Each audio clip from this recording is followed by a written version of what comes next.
O plano do Trump para a paz em Gaza foi aprovado no Conselho de Segurança da ONU, tá? Isso é um passo muito importante, por quê?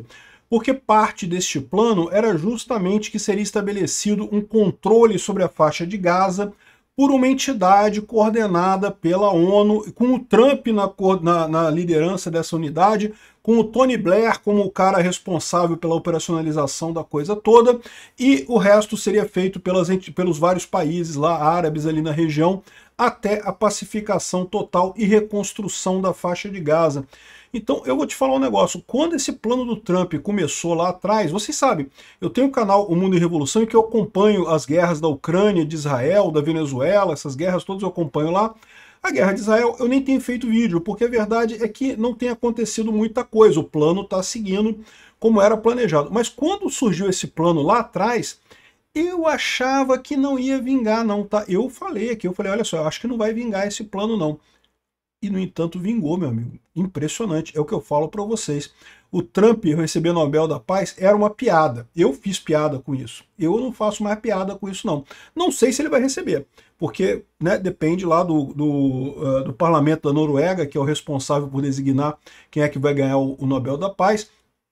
Mas eu diria que chance agora existe, tá? Eu sou o Peter Turguniev, esse é o Ancapsu e essas notícias foram sugeridas por Tudo que é Imposto é a Maior Roubada, Velho Virgem e várias outras pessoas. Obrigado aí ao pessoal que sugeriu notícias lá no nosso site, no visãolibertaria.com, e obrigado a você que está assistindo o nosso vídeo. Se você gosta do nosso conteúdo, por favor, deixe o seu like, se inscreva aqui no canal, né?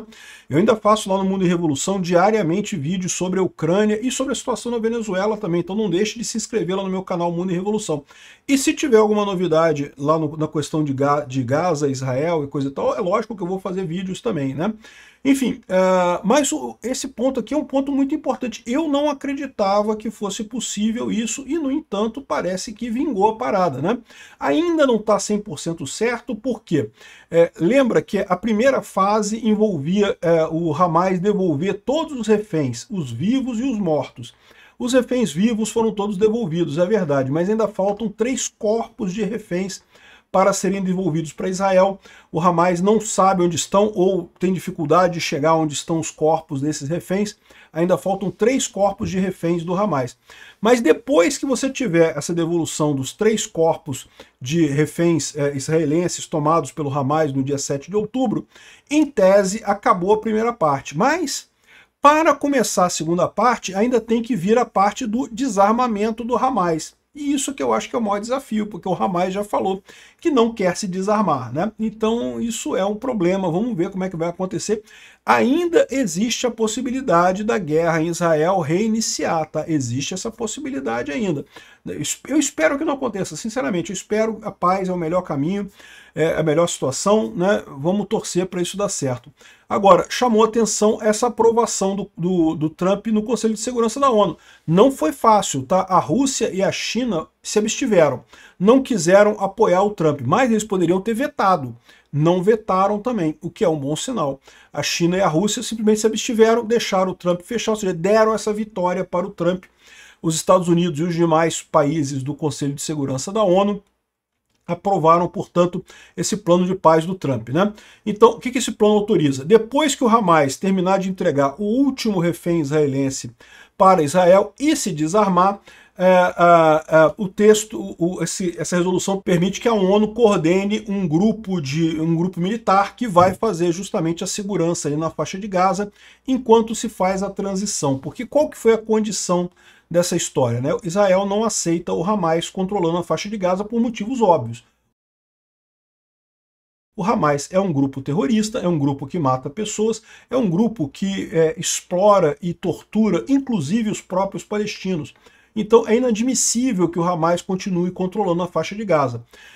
Qual que é a ideia aqui? É que vai haver um grupo controlado pelo Trump, com o Tony Blair, que é um ex-primeiro-ministro da Inglaterra, que também é muito envolvido nessa história, que se faria a coordenação do dia a dia disso, e o resto dessa força de paz seria composta por países árabes, né, países muçulmanos, né?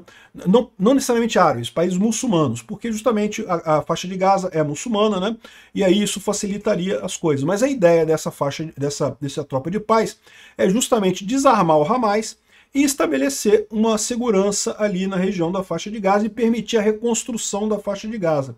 Boa parte da faixa de Gaza está em ruínas, né? Mas veja, isso daqui pode te dar uma impressão errada. A gente vê essas fotos assim, achando que está tudo em ruínas. Não está tudo em ruínas, não, tá? Tem grandes partes da faixa de Gaza, da cidade de Gaza, que estão ainda funcionando. O pessoal está lá, morando lá e tudo funcionando e coisa e tal. Mas realmente tem muita coisa em ruínas, muita coisa que precisaria ser primeiro limpada, porque ruína desse tipo pode causar rato, pode causar, né, infecções e coisa e tal, e depois, eventualmente, reconstruída, né? Essa é a ideia do Trump. Reconstruir a faixa de Gaza como um país que seja economicamente ativo, de forma que não precise depender de doações de esquerdistas mundo afora, né? Todo mundo sabe que toda essa problemática de Gaza e de Israel é basicamente porque o pessoal lá acaba sendo patrocinado pela esquerda mundial, que é altamente antissemita. Então esse pessoal quer mandar dinheiro para Gaza e o pessoal de Gaza se sente muito animado em fazer esse tipo de ataque contra Israel para poder continuar recebendo a sua receitazinha lá, a sua doaçãozinha lá da esquerda ocidental, né? Mas a verdade é que, lembra, quem iniciou essa agressão foi o Hamas.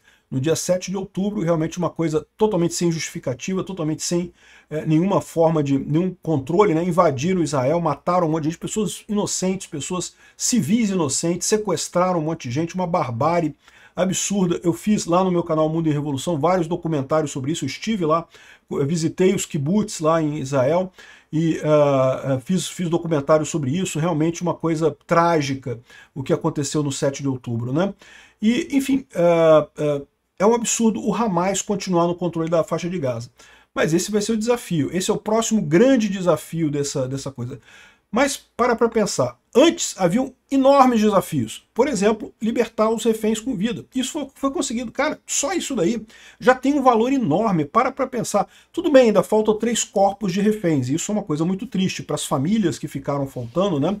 Essas famílias querem encerrar esse ciclo, né? Querem poder enterrar o seu ente querido ou cremar o seu ente querido. E, enfim, por mais que já saibam que estão mortos, né? É importante fechar esse ciclo, né? Mas para pensar, a coisa de 2, 3 meses atrás, ninguém imaginava que o Hamas fosse entregar todos os reféns, né? E o Trump conseguiu. A verdade é essa, cara. O Trump, olha só, ele tem um monte de defeitos. Eu mesmo critico muito o Trump. Critico o Trump muito pelo posicionamento dele na Ucrânia, critico muito ele pela questão das tarifas, porque eu acho que tarifa prejudica muito os Estados Unidos, não ajuda ninguém no final das contas. Mas a verdade é que tem que dar o braço a torcer. O cara conseguiu, viu? O cara conseguiu. E tudo leva a crer que se esse plano de paz de fato chegar ao final, de novo, ainda tem desafios, ainda tem o desafio de desarmar o Hamas, de estabelecer o governo temporário, de iniciar a reconstrução da faixa de Gaza, porque eu acho que o importante é isso, cara. As pessoas, elas param de brigar exatamente quando elas começam a fazer comércio. O importante é isso, é ter uma atividade econômica, ter um horizonte econômico para você simplesmente superar essa história toda e parar com essa briga secular, milenar que tem ali na região, né? Então, sabe que tanto a faixa de Gaza quanto a Cisjordânia originalmente eram de Israel, ou seja, Israel deveria ser proprietário de tudo, de 100% ali. Por quê? Porque quando o mandado palestino foi desfeito, né, a Inglaterra doou aquela área para Israel e doou toda a outra área, a maior parte do mandado palestino foi dado para os árabes, né, a Jordânia, o que é hoje a Jordânia. Essa solução de 2 estados já existe há um tempão, são 2 estados, Israel e Jordânia. Eram os 2 estados ali que deveriam ser, né? Mas beleza, tem essa briga aqui, o pessoal de Israel não se importa com isso, deixa tudo bem, beleza, fica do jeito que tá. Agora a questão, o importante é você não ser atacado. O que existe hoje de problemático é que o pessoal insiste em atacar Israel, insiste em agredir, em fazer terrorismo e coisa e tal. E a saída econômica, se o Trump de fato conseguir fazer esse plano dele, que seria uma atividade econômica muito forte na faixa de Gaza para distrair o pessoal desses ataques, eu vou te falar um negócio, se não derem um Nobel da Paz para ele, seria uma injustiça no final das contas, né? Porque até ele chegar no poder não tinha nenhuma perspectiva de nada, o Biden vinha tentando isso, é lógico, mas o Biden, vocês sabem, a palmolescência do Biden aí é notória, né? E não estava chegando a lugar nenhum, né? E agora parece que conseguiram esse resultado. Vamos torcer para a coisa dar certo. Eu espero sinceramente que tenha paz. Acho que ainda tem desafios. Não está fácil ainda não. Não é uma coisa que já está garantida. Mas é um bom caminho, né? A gente está caminhando num sentido aí que pode no futuro chegar na paz. Tomara que a gente chegue nesse ponto. Obrigado por assistir nosso vídeo até o final. Tem alguns links para você nos ajudar aí na tela e também na descrição desse vídeo. Contribua com o nosso projeto.